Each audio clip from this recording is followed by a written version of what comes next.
Hello everyone.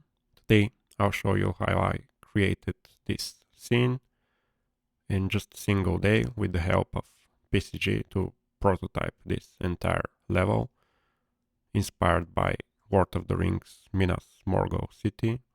It's full of ruins and this tower with the green glow around it. So let's start.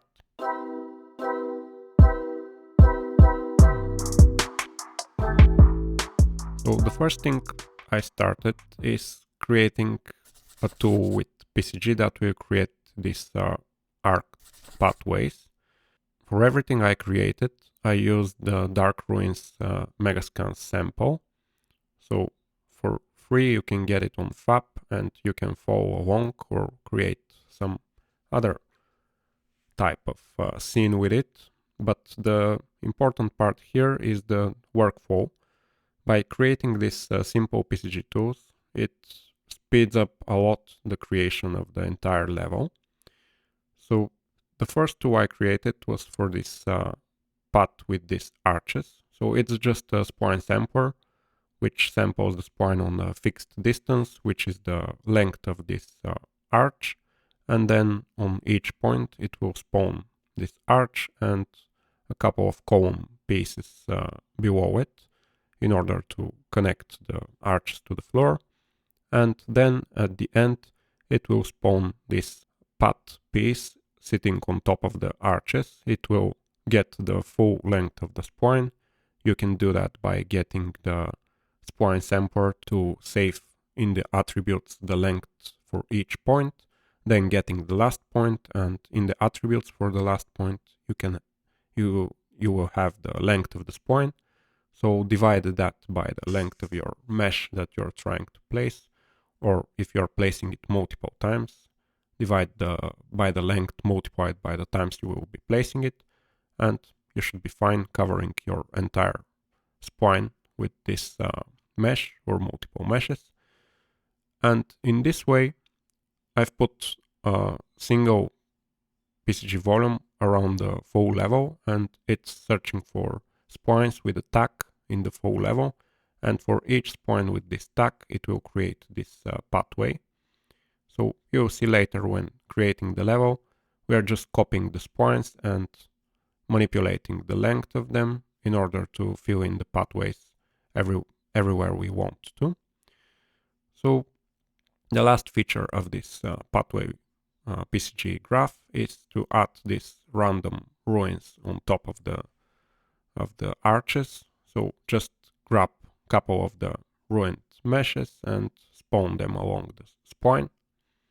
So I proceeded with creating the full background with the mountains around the area that I'll create the city. I just tested then creating some buildings, and when I started to create this main focal point with the tower, I realized that because it's created by symmetrical construction, it will be easier to do in PCG, because after spawning these pillars, and I'm using rotation and translation for each of them in order to have this symmetrical view of the tower building. And after I have all these points already set up in PCG, I can spawn this kind of connecting bridges between them. So it's much more easier, and if I want to change the shape later, I can just update some parameter and have it work for the new type of building that I have. So I decided that I want to have some variety in the scene, so I duplicated the full graph with the archway and just changed the meshes that I'm using for the arches and updated the positioning. So I have two type of different arches. And the last PCG I created is a building generator, which uses these modular church pieces, ruined church pieces from Megascans. They are already included in the Dark Ruins Megascans sample level. So when you draw a spline in the level, it will get the position of the spline, the shape of the spline, and it will get by a parameter the height of the building that you want, and it will create all the walls, and later will create the floors as well.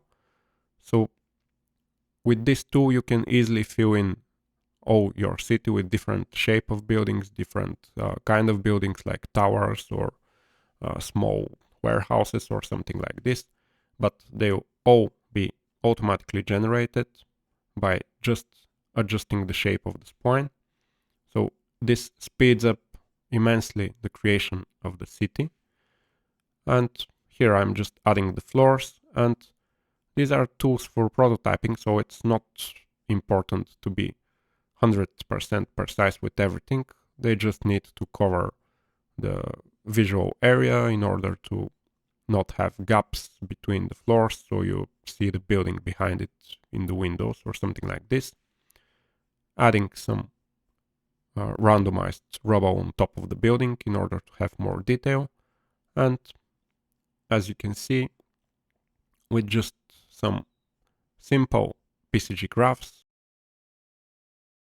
3 or 4 of them, you can create enough variety to fill in the entire scene with different type of buildings, different type of arch pathways between them, and then you can fill in the areas between the buildings with some more detail. As you'll see later, we'll have some focal point in the front where we have area that's not covered with these buildings, so it's a little bit more variety to our scene.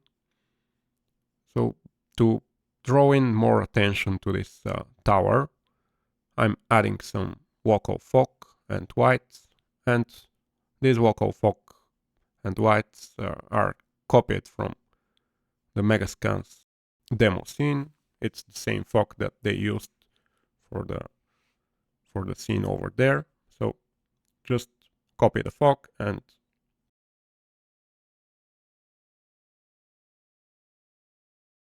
for the tower I created with the modeling tools in Unreal Engine a cylinder, and with the lattice tool I squished the top a bit in order to have a little bit more perspective into my scene. By using some meshes found in the pack, I created the top of the tower in order to have some more detail, and it's not just a cylinder ending in the sky with a straight line. Adding a little bit more whites to draw the attention better to the tower that we are creating.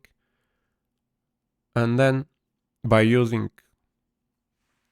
the 3 blueprints that we created for the buildings and the 2 type of pathways, we are very easily creating the entire scene by just copying, repositioning, and changing some parameters, for example the height of the buildings or the shape of our paths.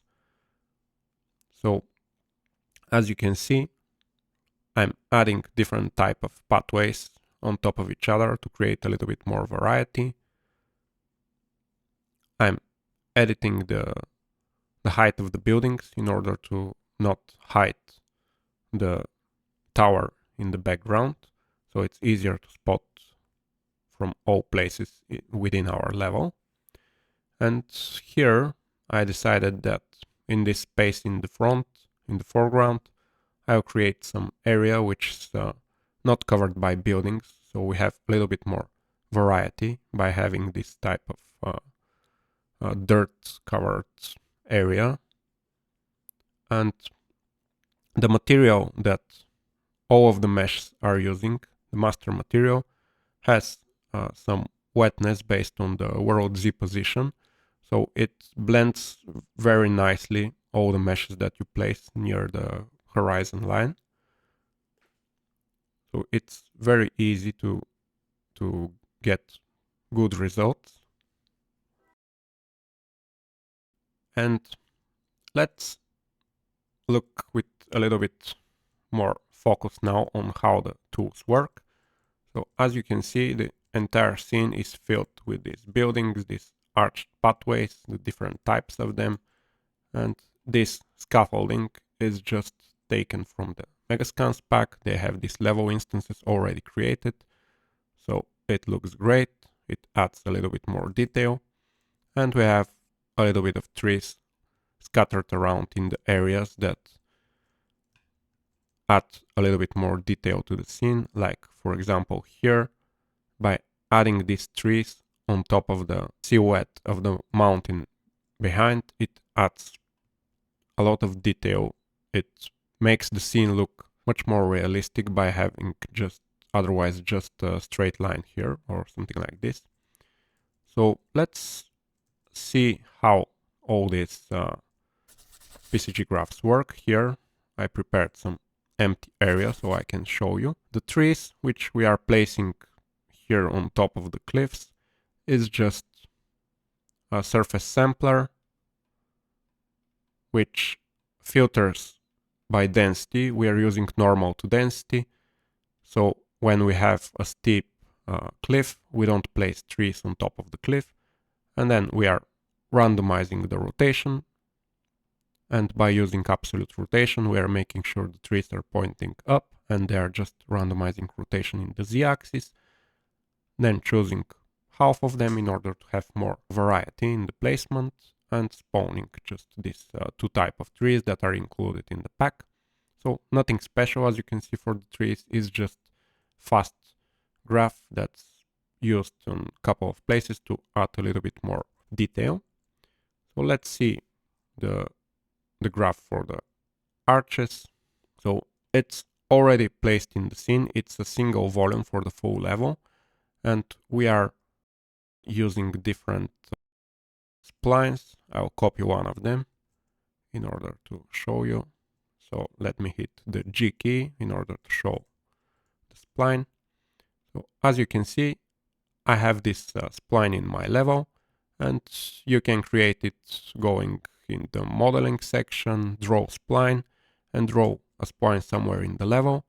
Then select the spline actor that you created, search for the tag, and here I put the tag of arches spline, and this PCG graph is searching for all of my actors that have this arches spline tag. So it's using all world actors, filtering by tag, and this is the tag that I placed for my splines. Then sampling the splines, and for the distance on the spline, I use the length of the arch piece that I'm creating here. So this piece, which comes with the pack, is 435 units long, so that's why I'm sampling for each piece. Then for each piece I'm placing a column and then the arch on top, and these pieces on top are just sampled again on the spline.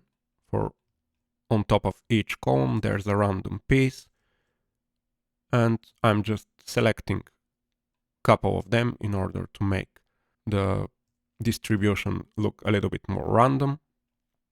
So that's everything.